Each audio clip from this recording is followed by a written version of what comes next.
You're not saying, though, that the legislation would be subject to the EIS?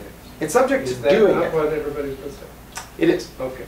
So the EIS must go through its process and must come to a positive conclusion.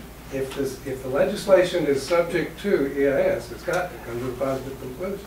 It actually doesn't, because the Congress has already made the determination of what the public interest is. None of the Congress has said it's subject to the EIS. Right. But there's no discretion left to the agency to do the EIS. I guarantee. No, they must do the EIS either way. An EIS is just a process. It's just a document that says, here's all the impacts. It doesn't make, EISs don't make decisions. They include conclusions. No, they don't. When the Forest Service does a process, they do an EIS, which is just a study. And then they issue a decision. They're actually separate. They won't even staple them together because they don't want to imply that they're the same document. And because they're really not. One's an analysis, and then you have to make a decision, and there's always trade-offs when you make decisions. You know? And so the decision's separate when the Forest Service does the process. If Congress does it, Congress makes the decision, and then you just do the analysis. The decision's already been made. And for that reason, there's never been a case, and I've asked people all over this country in the last few months, and I know, and a woman in Washington State just wrote a book where she looked at something like 75 congressional land exchanges. There has never been a case in this country where a land exchange that was approved by Congress ended up not happening or changing substantially based on an EIS that was done afterwards. Never once. And that's exactly why Clint Jones wants to do it this way. He gets certainty as soon as Congress passes the law, as soon as President Obama signs it. They know their project's going to happen. They know exactly what their project's going to look like. Yeah, they've got to write a check to somebody to do an analysis, but it has no bearing on what's going to happen on with their project.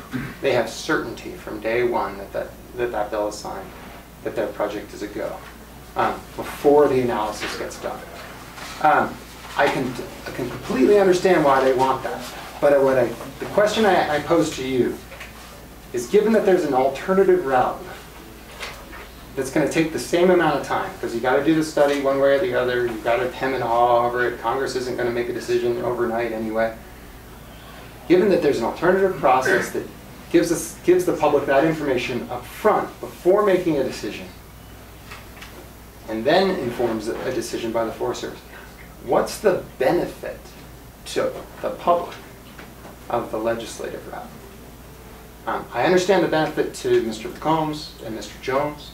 They get the certainty that they want from day one that their project's going to go forward unaffected by the analysis. But what's the benefit to the school district in Archuleta County? What's the benefit to the public that has been involved in this project for years and has never gotten a straight answer from the developer about how much water they actually have? What's the benefit to skiers at Wolf Creek Ski Area that are concerned about the area being overcrowded and not wanting to come here because it's like Breckenridge? What's the benefit to all of us that expect this developer to be treated pretty much fairly, just like any other developer that might not have the ability to hire, the most expensive Democratic lobbyists in the state of Colorado to be able to influence our congressmen to be able to turn around a bill? I think that's something that we ought to consider. Because I really feel like there may be benefits of the land exchange process. But Mr. McCombs owes it to all of us to go through the process that anybody else would have to go through. And tell us what the impacts of his project, good or bad, are going to be before we have to make a decision about it. He's never done that. In fact, he's spent, probably by our estimates, $12 million trying to circumvent that responsibility over the last 11 years now. Are you saying in the legislative process they are not actually going to ask for information and maybe look into some of these questions themselves? And that they're just going to blindly sign something? No, I'm not saying they're going to blindly sign something. Congress. But I mean, trust me, I'm pretty much on your side on that one, probably. yeah, but I think we can all agree Kind of that, happening right yeah, now. that Congress has a tendency to act before it thinks things through as much as we might like them to. Well, what you're saying too is And that- that instead of a congressman from Texas who doesn't know about the impacts here in Colorado, Right. congressmen in Washington who don't know about the impacts in Archuleta County, San Juan County, Right. and Mineral County will make the decision for us. Exactly, and they're going to do that without really good information, because we don't have that information. We've never developed that information. I feel much more comfortable, although it's certainly not perfect. It wasn't perfect in 1986, but I feel a whole lot more comfortable with Forest Service staff in Monte Vista making that decision after they've gone through a year-long process to invite all the local governments and local citizens and other regulatory agencies to weigh in on the project. But you weren't comfortable with their decision on the easement. No, but the public had a right of recourse. They could say, hey, this process didn't look good. It sure looks to us like the developer had an inappropriate influence on this. And we brought that to the court, and the court agreed with us. If the court had said, no, this process is legitimate, it's fine, you guys are making this stuff up, then the project would have moved forward. But it preserves a level of openness and transparency that I would hope that people, regardless of whether you think the project's a good thing or a bad thing, we all want it to be, relatively fair. I don't think it's appropriate to offer favors to any particular individual over what another person would be forced to go through. Yeah, as far as the two different paths, the Forest Service and the legislative, the way you describe it, to me, it sounds more like, just this is simplifying it, the way I'm hearing it in my head is, it's easier to ask for forgiveness than permission. Yep. So that's basically... That's a great analogy. And I think, Mr. Jones is trying to, they've scaled back their project a little bit. He's a very different character than his predecessor, Mr. Hans. He's a nice guy, he's very respectable, he listens to people. Those are all changes. He's got a different project, he's trying to make something that's a little bit more appropriately scaled to the ski area. That makes sense. And so there's reason to kind of go, hey, maybe this is a whole different proposal, or a whole different kind of approach than what we saw last time.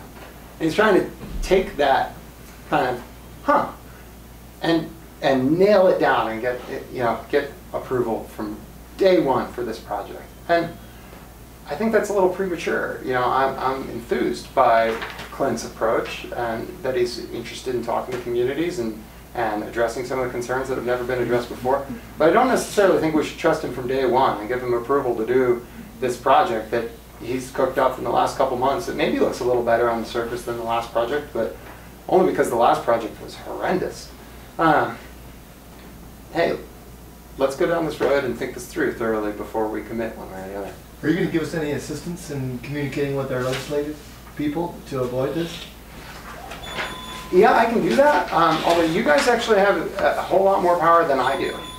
Congressman Salazar listens to local governments when he's dealing with controversial issues. That's sort of his... Well, he was here last week, and Yeah. he has a whole different outlook than what he had before. Yes. So... But he's waiting to hear from Archuleta County, from the city council here, and the town council rather, here in Pagosa Springs, from organizations like this, from organizations like the Chamber of Commerce. And he's looking for that sort of feedback from local communities about whether or not he should take McCombs up on the offer to do a legislative land exchange, or whether or not he should say, no thanks. The land exchange looks like it might be a good thing, but I think you should go through the Forest Service process and jump through those hoops and make sure that this project is actually a good deal for the public before it gets approved. That's what we're encouraging Congressman Salazar to do. Is not to pass judgment on whether or not the land exchange is good or bad right now,